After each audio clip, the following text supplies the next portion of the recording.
గౌరవనీయ మంత్రివర్యులు కోమటిరెడ్డి వెంకటరెడ్డి గారికి, ఇక్కడికి వచ్చిన ఆత్మీయులు, అభిమానులు అందరికీ కూడా హృదయపూర్వక నమస్కారాలు. దాదాపు 2.5 సంవత్సరాల క్రితం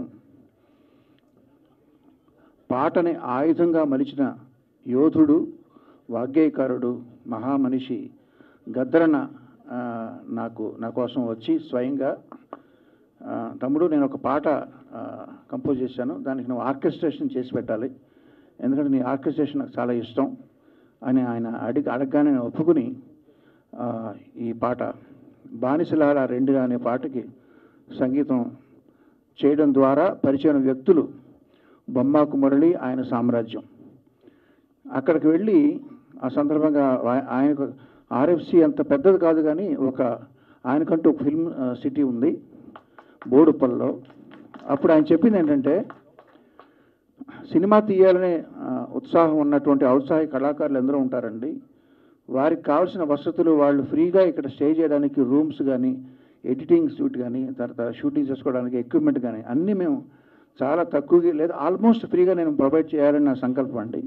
ఎందుకంటే నేను అట్లా వచ్చిన వాడిని కాబట్టి అని నాకు చెప్పారు. అని చెప్పిన విధానం బాగా నచ్చింది.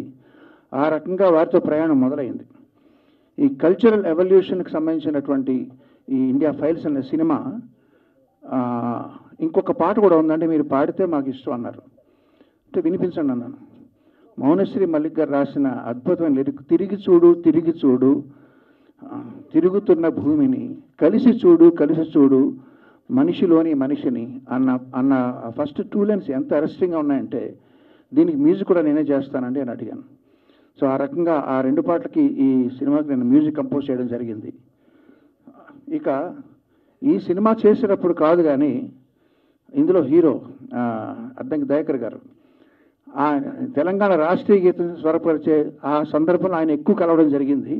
నేను కనిపెట్టిన విషయం ఏంటంటే, ఆయన చాలా ప్లెయిన్ హార్టెడ్ వాళ్ళు ఎలా యాక్ట్ చేస్తారు, యాక్ట్ చేయడం రాదు ఆయన అన్నట్టే.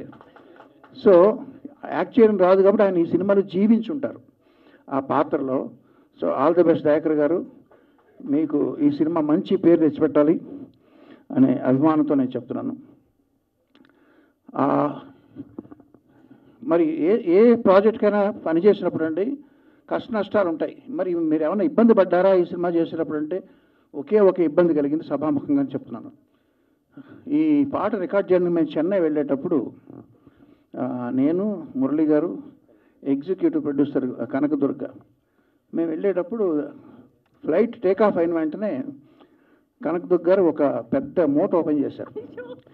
దాంట్లో జంతికలు, కారపూస, జిలేబీలు, ఏంటో స్వగృహ ఫ్రూట్స్ అన్న ఈ పుల్లారెడ్డి స్వీట్స్ ఉన్న షాప్ అంతా కొని తెచ్చిపెట్టి అక్కడ ఓపెన్ చేస్తే ఫ్లైట్లో ఉన్న జనం అందరూ మమ్మల్ని చూడడం మొదలెట్టారు ఆ స్మెల్కి, ఆ గుమ్మలకి.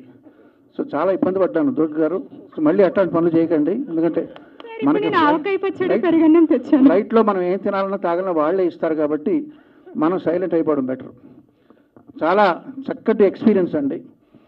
బొమ్మాకు మురళి గారితో జర్నీ అన్నది ఒక ఫ్యామిలీ ఫ్రెండ్తో కలిసిమెలిసి పనిచేసినట్టు అనిపించింది నాకు. ఆల్ ది బెస్ట్ మురళి గారు. ఈ కార్యక్రమానికి వచ్చిన పెద్దలందరికీ కూడా నా శుభాభినందనలు. థ్యాంక్స్ అండి. Thank you.